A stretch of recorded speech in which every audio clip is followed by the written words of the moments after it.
सभी विद्यार्थियों का इस YouTube चैनल भोज एकेडमी में स्वागत है। तो आज के वीडियो में हम लेकर के आए हैं अध्याय 1 कक्षा 10वीं का राजनीतिक का है सत्ता की साझेदारी।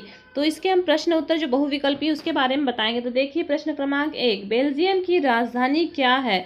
तो बेल्जियम की राजधानी है ब्रुसेल्स है।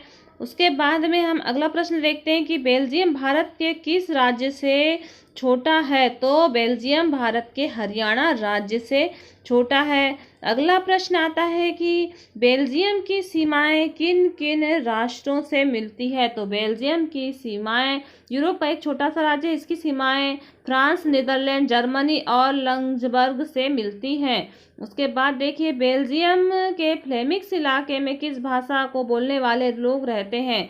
तो डच भाषा को बोलने वाले लोग रहते हैं, इनका प्रतिशत 59% है।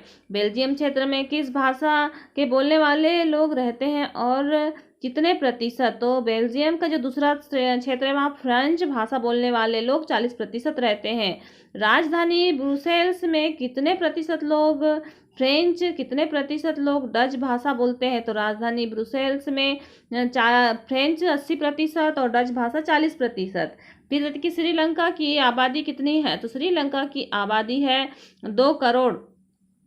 उसके बाद अगला प्रश्न हम देखते हैं कि श्रीलंका की राजभाषा क्या है? तो श्रीलंका की राजभाषा सिंहली राजभाषा है। उसके बाद हम देखते हैं श्रीलंका की राजधानी, तो जो पहले श्रीलंका की राजधानी थी वह कोलंबो थी, अब इसी वर्ष 2021 में इसे बदल दिया गया है, लेकिन आपके पाठ्यपुस्तक में कोलंबो ही दी है। अब देखिए कि श्रीलंका कब स्वतंत्र राष्ट्र बना? तो श्रीलंका 1948 में स्वतंत्र राष्ट्र बना। उसके बाद अगला प्रश्न आता है श्रीलंका की नवीन राजधानी जो 2021 में बनी है वह है श्री जयवर्धनापुरा कोट्टे। तो यह नई राजधानी है श्री जयवर्धनापुरे कोट्टे। उसके बाद अगला है सत्ता का क्षैतिज बंटवारा किसके माध्यम से होता है? तो सत्ता का क्षैतिज बंटवारा विधायिका, कार्यपालिका और न्यायपालिका के माध्यम से होता है। अगला प्रश्न है सत्ता का सीधा बंटवारा किसके माध्यम से होता है? तो सत्ता का सीधा बंटवारा केंद्र सरकार और राज्य सरकार के बीच में होता है। उसके बाद अगला प्रश्न आता है गृह युद्ध किसे कहा जाता है? तो किसी मुल्क में सरकारी विरोधी समूह की हिंसक लड़ाई ऐसा रूप ले लेती है कि वह गृह युद्ध कहलाता है। उसके बाद देखिए कि युक्ति परक से क्या आशय है? हानि लाभ का सावधानी पूर्वक हिसाब लगाकर किया गया फैसला पूरी तरह नैतिकता पर आधारित फैसला अक्सर उसके उलट होता है, यह युक्ति परक होता है। श्रीलंका में गृह युद्ध की समाप्ति किस सन में हुई?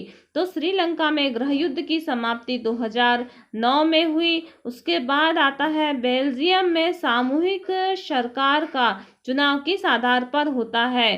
तो बेल्जियम में सामूहिक सरकार का चुनाव भाषा के आधार पर किया जाता है। फिर आता है संघीय सरकार किसे कहा जाता है?